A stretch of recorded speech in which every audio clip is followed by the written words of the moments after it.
Well, welcome everybody to the Legacy Lounge. I'm your host, Lady JB, and I'm happy to be here because we are talking about legacy. So if you are channel surfing and you are going across the channels singing, what am I going to watch right now? Stop right here because we're going to be talking about building legacy, creating legacy. What is legacy and how does legacy apply to you? Now, it's an interesting question, of course. And the reason we're here is because we all have the ability to be legacy makers in our lives. We have the capacity, the ability, the power, the wisdom, the knowledge, the knowing to become legacy makers, each and every one of us. And many people don't feel like they have legacy in their lives or don't even know where to begin. And that's why we're doing this show, because legacy starts one person at a time. And legacy is something that all of us are doing. In fact, we're doing it right now. We're building memories, we're creating networks, we're fostering communities, we're having impact, and that is creating a legacy all on its own. And what you want to do is do it with intention. You want to create a legacy with intention. Where are you driving yourself forward? And what is it you want to achieve? And how can what you do make an impact on others? I love talking about igniting humanity, igniting legacy, and igniting possibilities. All of those things intertwine, and they become the precipice of what's possible for you. And that means you have the chance to create a legacy in your lives that will affect somebody else. Now, of course, I have some wonderful guests that come on the show, and I call them legacy makers, true legends in their industry, people who are really moving the needle in a unique and powerful way and doing something to create a legacy and inspire others that legacy is possible. And that's what's so exciting about our guests, is because they're talking about legacy in a new and different way. And we're unpacking what legacy is so that it's not just one person's identification. It's not just what one person thinks it is. It's what legacy means to you, to the individual. And we want you to start thinking in your mind, what is legacy? So that when you're ready, you can decide that legacy is for you. All right, well, let's get going because we have a great guest. I always love my guests. I have the best guest ever. Brigitta Hoeferle is a female business owner that lives the American dream. She's the owner and founder of two educational institutions, one for children, the Montessori School of Cleveland, and the other for adults, the Center for NLP. Why have two opposite educational facilities? Well, that's because Brigitta knows children are innocent by nature. It's the adults around them that shape their growth and potential in each child. Brigitta is German by birth, American by choice, an educator by trade, a speaker by trainer, by design, a CEO by passion. I love this bio. And an executive board member of the International Coaching Federation. Most of all, though, Brigitta is a wife and a mother at heart. She's a great friend of mine. I love her dearly, and I'm so happy to have her on the show. Welcome, welcome, darling. Oh, I am so excited to be here. Thank you, Jamie, for having me. I love that bio. It was so fun because what it said was, you do things with intention. You have choice. You create something by design. Nothing is a fluke. Nothing is by just luck. And I think that's important because a lot of people are meandering through life just thinking that it's coming to them or it's unfolding haphazardly. Talk a little bit about, obviously your success has been intentional. There's been a drive behind it. Share a little bit about that part of you. Oh boy, where do I begin? And I think I'm going to begin where I left off with my 21-year-old daughter today. And we talked about success and we talked about being intentional, but then we also talked about letting go. Right? It's incredibly important to know, what are you driving towards to? What are you aiming for? For what reason are you doing it? With what purpose? Right? What's driving you? What's the why behind it? What's the bigger purpose in what we're doing? But then, the question arises, what's in my control? What's not in my control? And if I am not attached, if I'm very clear, this is where I'm going, but I'm not necessarily super attached to it, it rigidly has to go this specific way. Because if we're that rigid and we're that dialed in and tuned into it's only, one way or it's my way or the highway, I think that's not how you create legacy. Legacy leaders are very dialed in and tuned in to the outcome. Like, How do I want people to feel? What do I want them to see? What do I want them to experience in this legacy that I'm creating? But then along the way, perhaps there's opportunities for course correction. Perhaps there's opportunities, as we're evolving, of doing it different. So I call it having high intentions and low attachment. We're 5.5 minutes into the call and you have asked multiple questions. And I love that. If we were looking at the transcript, it would be like question, question, question, question. But I think that's indicative of legends and legacy makers. They ask a lot of questions. They're seeking, they're looking for, they're wanting answers. They're not, again, just waiting for it to unfold. They're not just letting it, oh, well, what's going to happen? You're asking the questions. What do I want to be known for? How do I want to show up? What is my impact? What are my intentions? How can I do this differently? Folks, if you've got a pen and paper, start writing some of these down, because each and every one of these questions begin to unpack a very powerful trajectory for you. There's no right or wrong answer. Do you agree? There is no right or wrong answer. There is what is.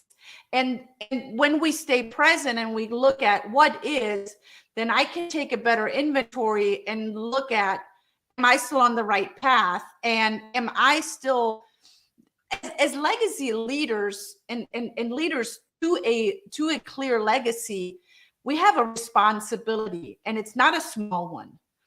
And that is constantly taking inventory and evaluating, for whom am I doing what I'm doing? Is this just ego? Or am I doing that really to create, I think maybe we can agree on that. There's legacy leaders and there's legacy leaders, right? There's legacy leaders and there's legacy leaders. Right, exactly. Go with the other one. I'm going to go with a legacy leader like we are. And those kind of legacy leaders are in tune, and I call it the win-win-win. They're in tune to a win-win-win. Now it's a 3-part win. The one win is, hey, follow me. You're going to be great. I'm going to shine. If you shine or not, I really don't care. So that's just one win. And you already see it. If you can see my face, I hate it. It's like I completely disgust, right? Now, if there's a win-win, there's a give and take. There's something in it for everyone. That's great. And that's the normal, way of doing things, creating a legacy or business or relationship or whatever. But I'm really going for the third win. So who else wins? Like the big legacy leaders in our world, they look at who else, what is that greater ripple effect can we have an impact on? Who else wins? Family, community, our world, our Mother Earth. What else is there that we can impact in a really powerful and good way? I call that the triple win. I have the exact same analogy. It's the triple win, the win-win-win. And then I like to go on and say, let's 4x this win, let's 5x this win, because you win. I always say I win as a business owner. You win as a customer, your customers win, and then the environment wins. The community wins, the country wins. I love the 4x and 5x win. And I think if we look at some of the big legacy players that we could label globally, they're always looking at the 4x, the 5x, the 10x win. How is the people winning, the environment winning, the economy winning, the politics winning, the GPS winning? I mean, there's a lot of, they're looking at the big wins. And yet, when we go back to the ego leader, they're often just seeing the one win. Or sometimes the people who don't feel like they're meeting the legacy are just, again, seeing the one win. I think there's this choice that a real leader makes, that they feel supported in their decisions and they want to increase the abilities of those around them. It's not necessarily like they want to make themselves better. They want to make the people around them better. And I've had a lot of discussions about Maslow's and sort of that hierarchy, like, I have my base needs, then I, have my next needs, then I have my next needs, and then I'm willing to make I really want to work towards the greater needs, the higher needs. I think that for both of us, I feel our performance, how we show up, how we speak, how we project ourselves, that all has an influence, and it really isn't necessarily that tangible, measurable thing that many people relate legacy to. Speak about that, because it's for me a bigger frequency of winning. And I'm so glad that you're talking about frequency. I did a whole segment the other day based on Dr. Hawkins' map of consciousness, right? Wow. And we look at the lowest frequency, which is shame, and then comes guilt, right? And then fear, and all of those emotions and state of minds that people are living in, and they don't even know it. And yet the journey is to get to enlightenment, right? And we don't go from shame and guilt to enlightenment in one jump. Right. And when we look at the neurological levels of what Robert Dilts teaches, environment is the very bottom of it's a triangle, right? And he goes from environment to behavior to capabilities to identity to purpose. And yet most people focus on their environment. They focus on, where am I at? How can I make a difference in that environment? But I applaud that. And that's the mere beginning. After that environment, if we really take a deeper look at what really has an impact on that, is my behavior. How do I show up? With what kind of energy do I show up? With what kind of mindset do I show up? What am I exuding? Is it just talking the talk, or am I also walking the walk? What kind of capabilities and skills do I have that will support that behavior? And then, who am I? What do I stand for? What are my beliefs? What are my values? What are my core values? What triggers me, and what makes me like jump for joy? Those are all things we're going, up into towards enlightenment. And when we are clear in who we are as an individual, then we can truly plug into and become part of something that is so much greater than me, because it's not about me. Legacy is not about me. It's not. We could talk about this forever, because it's really quite a fascinating topic in all truth, because we all have experiences in our life that we feel blame or guilt or inadequacy, and that's completely normal. In fact, I feel like it's part of the human experience. We have to feel these emotions, these awkward, uncomfortable, I don't like these emotions, to make us move, to make us try, to make us push. If everything was just great, we'd all just sit around and, hang out. But the uncomfortableness and the awkwardness and the willingness and the wantingness for it to be different is where that tension creates the movement and creates the traction. What I love what you said about in that hierarchy is also the quadrant of capabilities. We are so capable. We are so capable of shifting our thoughts, of creating a new idea, of looking for solutions. You said it right at the beginning, that ability to pivot. Leaders pivot. They look at what's happening and then they're like, okay, let's make that better.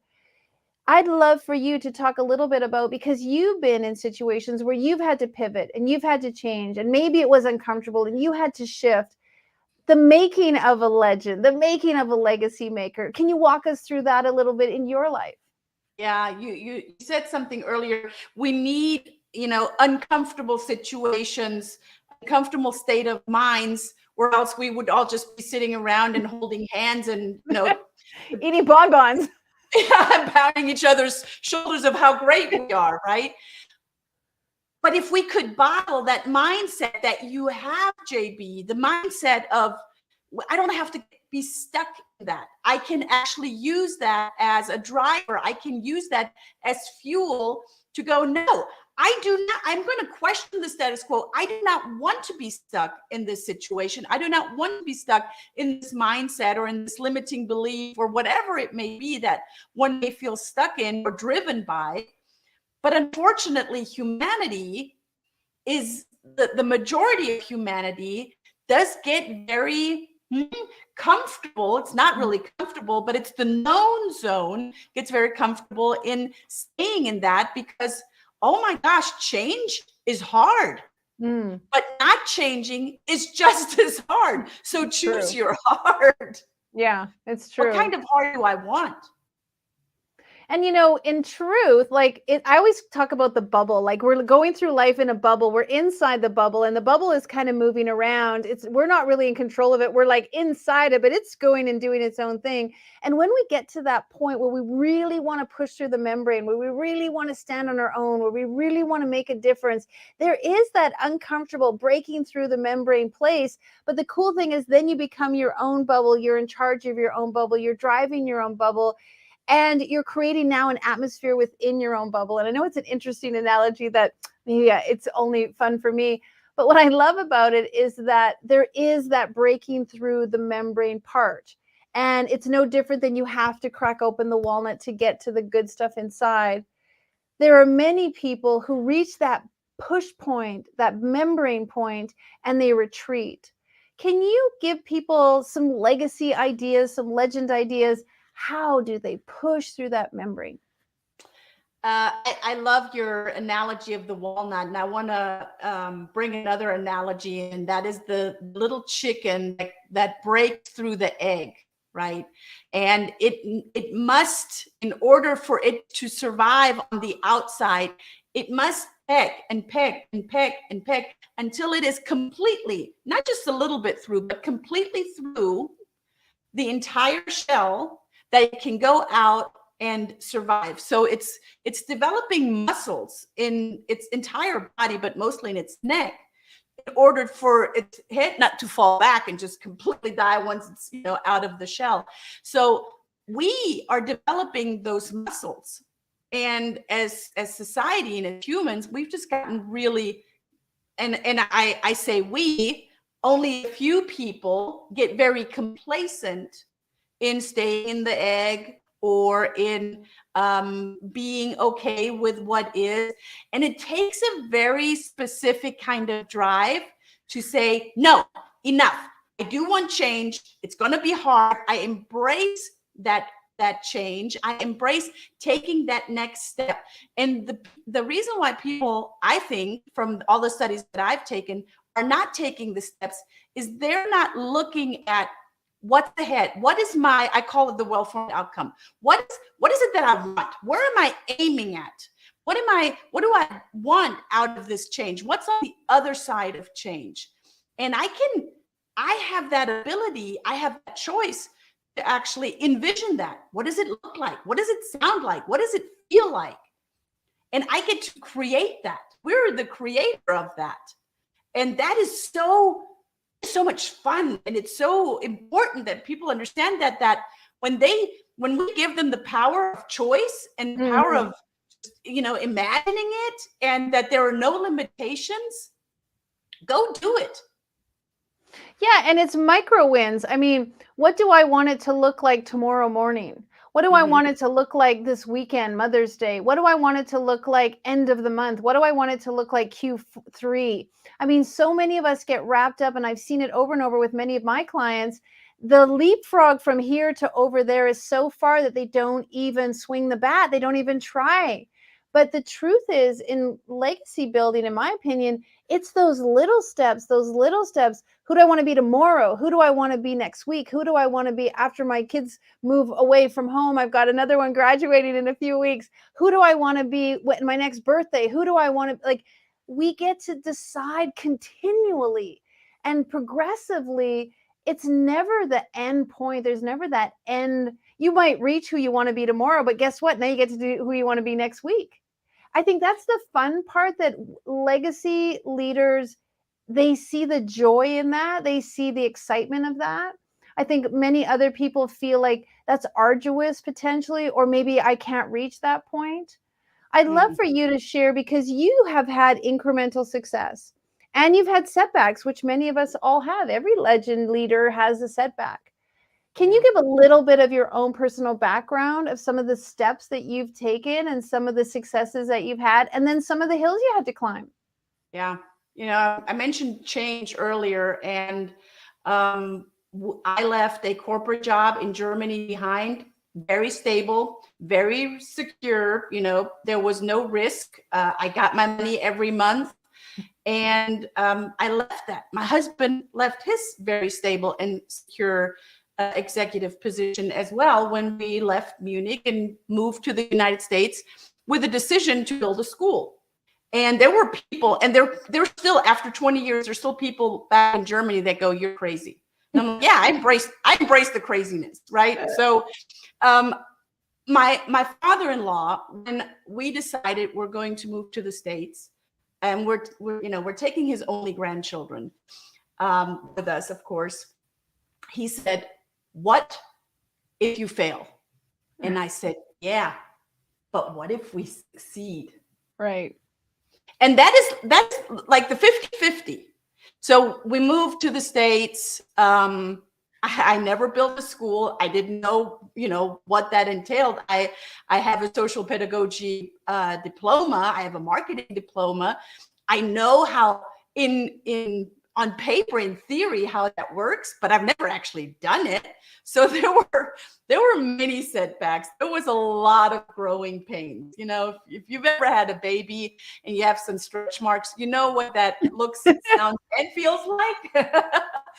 I have a lot of those kind of stretch marks in my business because it often felt, especially in the early years, it felt like 2 steps forward and one back, or sometimes it was 1 step forward, 2 steps back.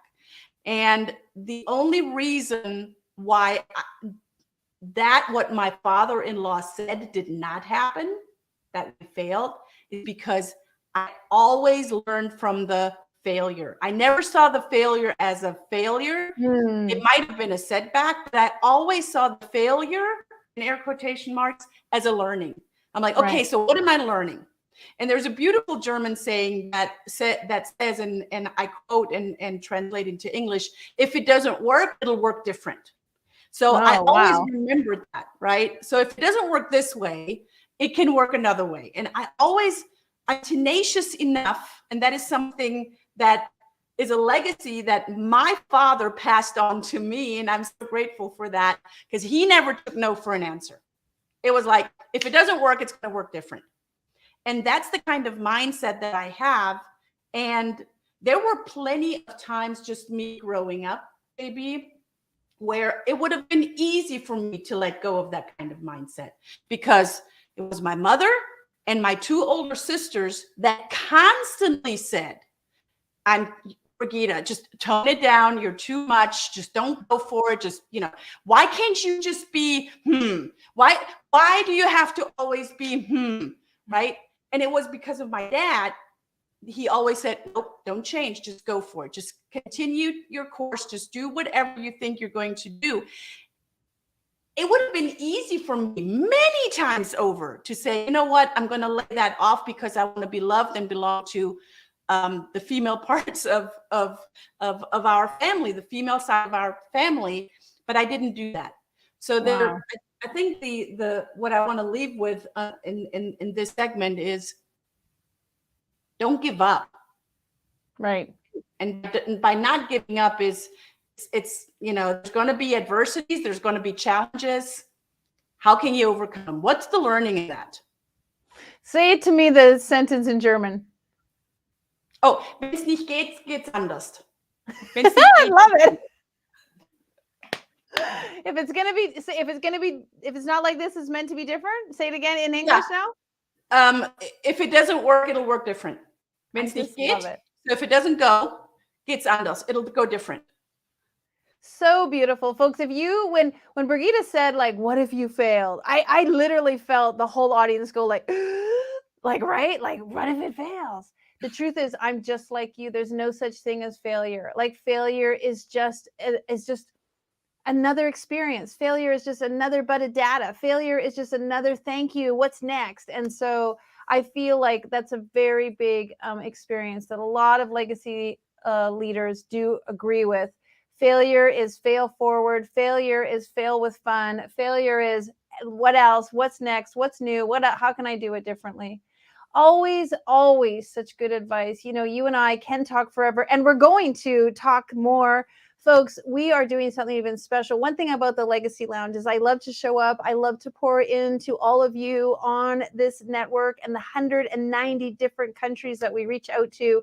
And then what I do is Brigitta and I go into a private mastermind, a private section where we do another hour of training. She really now opens up the file folder and gives us some of her excellent training. If you'd like to be a part of our backstage mastermind events, you can go to our website and you can sign up to the legacylounge.life and find out more, because every week we come on to the channel to share with you ideas, but really what we want you to do is come be a part of what we're doing, because it's deeper, it's richer, it's more filled with value, and it's designed to train you, to teach you, to give you the tools. And we do that backstage in the Legacy Lounge, so check it out.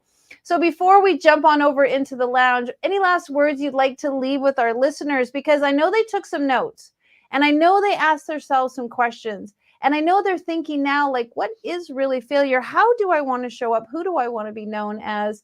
But just give them that last little loving nugget of you, and dip into that part of them that's going to remember what you say.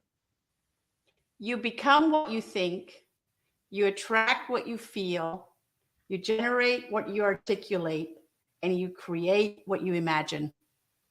Ooh, one more time. You become what you think, you attract what you feel, you generate what you articulate, and you create what you imagine. Golden nuggets, golden nuggets, golden nuggets. Fabulous wisdom from one of our fabulous legends. Thank you so much. I love having you. I'll see you over in the mastermind backstage as we talk about more on how to create legacy. See you over there. Folks, the truth is you have the power within you to do all the things that you dream of. And somewhere along the line, somebody may have sold you a bill of goods on another idea. And why we come to this show every week is we want to share with you the possibilities are endless.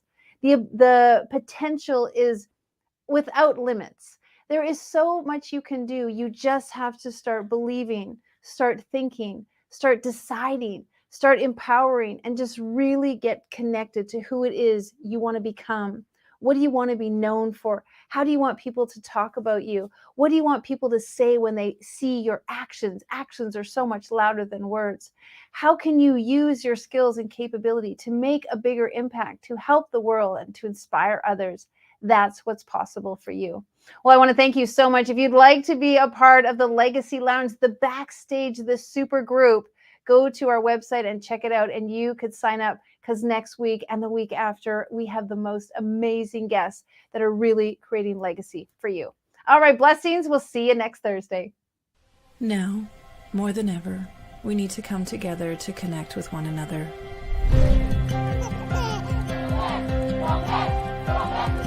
We need to feel the truth in who we are and let go of everything that's happened in the past.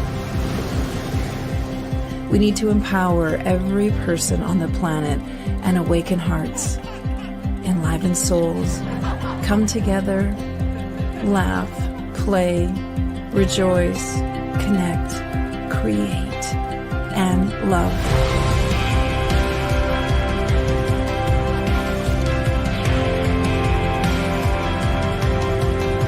It's time to ignite humanity. We want you to be a part of something that will impact the future for everyone. We want you to tell your story, share your Ignite moment, show people who you truly are. Be a part of igniting humanity and making a difference in the world and all of our futures.